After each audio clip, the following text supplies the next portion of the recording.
In today's video, we're going to be taking a look here at these current conditions and, as always, diving into that upcoming pattern. There is a lot of cold air on the way and also some snowstorm opportunities for the East Coast. I know we've been talking about this for a couple of days, but really, today's model run in particular shows a very interesting scenario around Black Friday. So I want to show you guys that a little bit later on.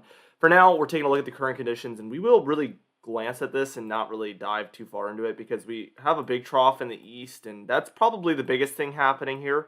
We have the lake effect snowfall that we'll zoom into in a minute. More mild air overall out west, and then a little bit of storminess as you can see underneath. So let's take a look at that underneath stuff. We'll go take a look at the lake effect in a second, and then we'll go ahead and look at the upcoming pattern. But we see a lot of thunderstorms and showers in here. This model is suggesting that some snowfall is occurring in there. I don't know if that actually is the case or not because this is very far south. Could be, which would be very, very heavy snowfall in some of these areas. Just to mention a few, it looks like right around I-10, Big Lake, Texas there, San Angelo, El Dorado, Sonora, Ozona. Some of these areas are kind of around I-10 is where this model has suggested some of this mixing and snowfall has occurred at points. But definitely near Big Lake is where I'm seeing the biggest indication of some, no pun intended there, but very heavy snowfall. Now, as we work our way eastward, we can see that also some of this, not snowy activity, but showery and thunderstorm activity is happening for Florida. You can take it from Miami, Tampa Bay, even the Orlando area. And then the further north you go, the more persistent this precipitation is. But when we work our way southward, I think this is the most likely to be thunderstorms down here near Fort Lauderdale and Miami. Definitely some heavier thunderstorms taking place. Now, as we take a look at some of this lake effect snowfall, we can see some showers around Green Bay, in central Wisconsin as well, but heading towards Green Bay overall. The northern peninsula of Michigan is seeing some lake effect snowfall for many different areas in there, mostly moderate there. Also moderate snowfall, light to moderate snowfall here in northern lower peninsula of Michigan, bringing some lake effect snowfall as well. As we take a look here at southern lower peninsula, we do see some lighter snowfall showers for these areas. North of Cleveland here, northeast of Cleveland, we do have a heavier band off of Lake Erie here. That was in some of the Cleveland suburbs here, the northern Cleveland suburbs. It is now moved up into Paynesville, Ohio. And Ashtabula probably going to see some of that a little bit later on as that continues to head northward. Now, near Erie, Pennsylvania, and Jamestown there in New York, we are seeing some bands off of Erie here as well. This is what was our heavy bands of lake effect snowfall that broke records here south of Buffalo. That has now moved very far southward here to where we're seeing mostly snowfall around I-86. We did have some snow squall warnings here around Binghamton, Binghamton, New York. I don't know why I just got that. Elmira, New York as well as Addison, New York. So some of those areas in there seeing these snow squall warnings, likely very windy in there and also very heavy snowfall. Now, as we could see, Lake Ontario here bringing very, very, very heavy snowfall near some of these lake towns in here. What's interesting is Watertown to the north used to hold that record, but they're not seeing this band right now. We're seeing this mostly further south down I-86, or 81 better yet. And honestly, Syracuse might get some of this a little bit later on. It looks like it's taking that tilt. The northern suburbs are already getting some of this. Also, Rochester getting some of the showers off of that northern band potentially, but just missing out. This is definitely the heaviest band of lake effect snowfall we're seeing currently in here. Certainly accumulating very, very quickly at far above 1 inch per hour rates. We do see some showery activity that's both rainfall and snowfall here for New England as we have some low pressure around. So there could be some passing snow showers overall throughout the day today. Now, I hope that kind of gives us a brief summary of everything happening currently. Let's go ahead and move on and talk about that upcoming pattern because there is a whole lot to go over.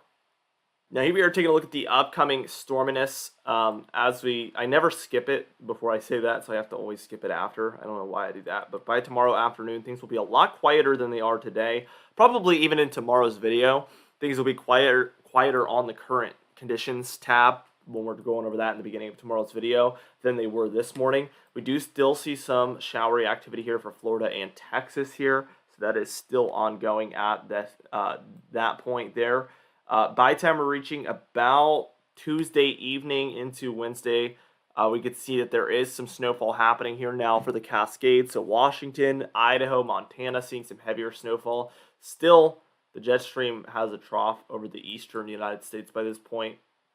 By the time we reach into about Thursday the 24th, what we see is a big ridge out west, a trough more over the central United States with a bit of a southeast ridge. So there is some warm fighting along the southeast and definitely out west.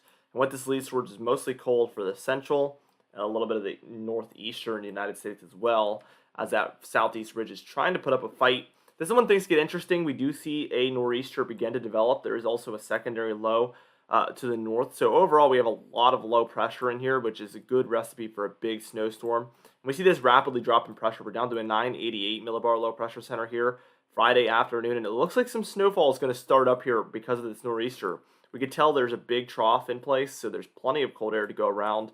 And this has good potential to be a big East Coast snowstorm. And certainly, as it reaches to a 979 millibar low pressure center, we see the Adirondacks, the Catskills, the Green Mountains, the White Mountains seeing heavy snowfall with this around 8 p.m. on Black Friday there. And then by the time we're reaching a little bit later in the night, 2 a.m., we see more coastal areas seeing some of this heavy snowfall with a 972 millibar low pressure center there right near Boston. And this would bring a whole lot of snowfall that did pan out like this for primarily New England here. So we're watching this pocket here, but I see potential for even more areas to get snowfall if it's a little bit colder than modeled. But if it's a little bit warmer than modeled, then obviously we get a lot less. So it can really go either way. We need to watch it very closely though.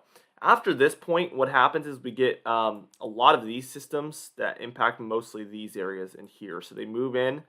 And they want to do some interesting things here. Now we do see one in particular here that dives down. We can see it's a 993 millibar low pressure center, and this does become a bit of a upper Midwest snowstorm, potentially in Great Lakes snowstorm here, bringing mostly these areas some snowfall as it's a 996 millibar low pressure center. Jet stream is doing about like this at this point, so that southeast ridge is playing a big role here in tilting this storm northward. We do have some cold air moving in behind this here. So certainly an interesting scenario to pay attention to. Take it with a grain of salt. We are pretty far out here, but certainly something to watch regardless. Now the total precipitation through the next 10 days would look something like this. Pretty marginal. Anywhere in the whites we're expecting practically no precipitation. Your grays, 1/10 of an inch or less. Your greens, 1/10 of an inch to 1/2 an inch. Blues, 1/2 an inch to an inch. Your yellows, 1 inch to 2 inches. Reds, 2 to 5 inches. And then your browns, 5 to 10 inches of precipitation there. Total snowfall here, anywhere in the grays, we're expecting a dusting, if anything, potentially. Blues, 2 to 6 inches of snowfall. Purple, 6 to 10. Pinks, 10 to 20.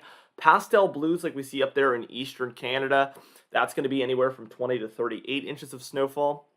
And then your pastel pinks within those pastel blues, like we see mostly for British Columbia and some of the Cascades there, that's going to be potentially 40 to 48 inches plus.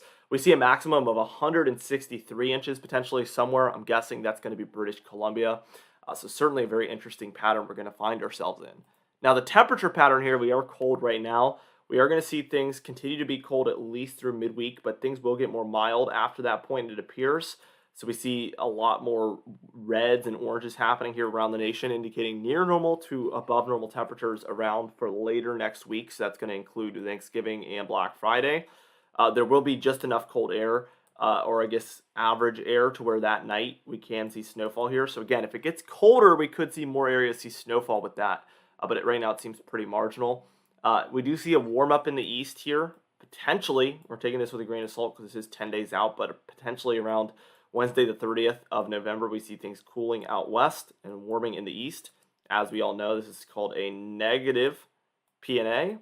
This forces the warm air into the east. So we're seeing this take place there. But as time rolls on, we do see that we get an Arctic blast eventually in the east here again, right around Monday the 5th. Again, take it with a grain of salt. We don't know if any of this will really transpire. So we see cold bottled up in the east, and it's mostly because we see the PNA has flipped to positive, which you saw what I just showed a minute ago. Here's the positive PNA, warmer temperatures out here. So positive PNA forces the opposite, cold into the east. And we see that happening here. So there's a lot of question marks in the upcoming pattern. Looking mild at times, cold at times, snowy at times. Certainly going to be an interesting start to the winter. I'm sure there will be a lot of nail biters. So some exciting content coming up soon, guys. Be sure to subscribe and even hit that bell icon to get notifications daily when we do upload. Like the video if you did enjoy it. Leave a comment down below, and I will see you guys in the next video.